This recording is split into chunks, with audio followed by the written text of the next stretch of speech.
संसदीय निगरानी अधिक प्रभावी और कुशलतापूर्वक हो, इसके लिए संसद को एक ऐसी एजेंसी की जरूरत होती है जिसमें संपूर्ण सदन का विश्वास हो।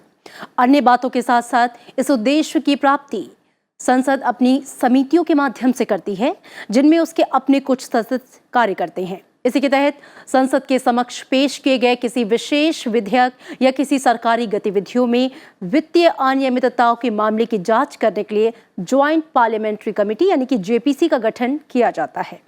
आइए विस्तार से जानते हैं कि आखिर जेपीसी क्या है और क्यों गठित की जाती है।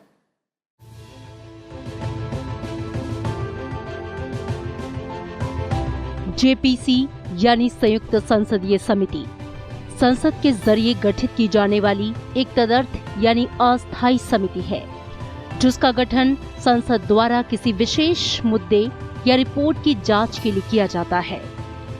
दरअसल संसद के पास काम की अधिकता होती है और समय सीमित होता है, इसलिए ये सभी विधेयकों और रिपोर्टों की जांच करने में असमर्थ होती है। ऐसे में ये अलग अलग विधेयकों, मुद्दों और संसद में पेश की गई रिपोर्टों की जांच और परीक्षण के लिए अलग अलग समिति गठित करती है। ज्वाइंट पार्लियामेंट्री कमेटी यानी जेपीसी भी इसी उद्देश्य को ध्यान में रखते हुए गठित की जाती है। कभी कभी ये होता है कि कोई एक ऐसा विधेयक आता है जिसमें तकनीकी विषय के साथ साथ उस पर आम सहमति बनाने की भी ज़रूरत पड़ती है। तो आम सहमति बनाने के लिए हम जो संसद है एक एक मोशन पास करती है और मोशन में ये कहा जाता है कि वो विधेयक संसदीय समिति को ना जाकर एक जॉइंट पार्लियामेंट्री कमेटी को जाए। तो जॉइंट पार्लियामेंट्री कमेटी का मतलब ये होता है कि सदन के जो दोनों सदन हैं हमारे, लोकसभा और राज्यसभा, दोनों के सदस्य आते हैं और उस कमेटी का हिस्सा बनते हैं। दरअसल संयुक्त संसदीय समिति की स्थापना संसद के समक्ष पेश किए गए किसी विशेष विधेयक की जांच करने के लिए या किसी सरकारी गतिविधियों में वित्तीय अनियमितताओं के मामले की जांच करने के मकसद से की जाती है। जेपीसी एक तदर्थ यानी अस्थायी समिति है जो एक निश्चित समय अवधि के लिए गठित की जाती है और इसका मकसद एक खास मुद्दे को देखना होता है। जेपीसी का गठन करने के लिए एक प्रस्ताव एक सदन में पारित किया जाता है और दूसरे सदन द्वारा उसका समर्थन किया जाता है। समिति के सदस्यों का निर्णय संसद के द्वारा किया जाता है। इसके सदस्यों में लोकसभा और राज्यसभा दोनों सदनों के सदस्य शामिल किए जाते हैं। समिति के सदस्यों की संख्या निश्चित नहीं होती, लेकिन फिर भी इसमें इस ढंग से सदस्यों को नियुक्त किया जाता है कि सदन की अधिकांश पार्टियों को इसमें प्रतिनिधित्व करने का मौका मिले। खासतौर पर इसमें राज्यसभा की तुलना में लोकसभा के 2 गुने सदस्य होते हैं। इसके पास किसी भी माध्यम से सबूत जुटाने का हक होता है।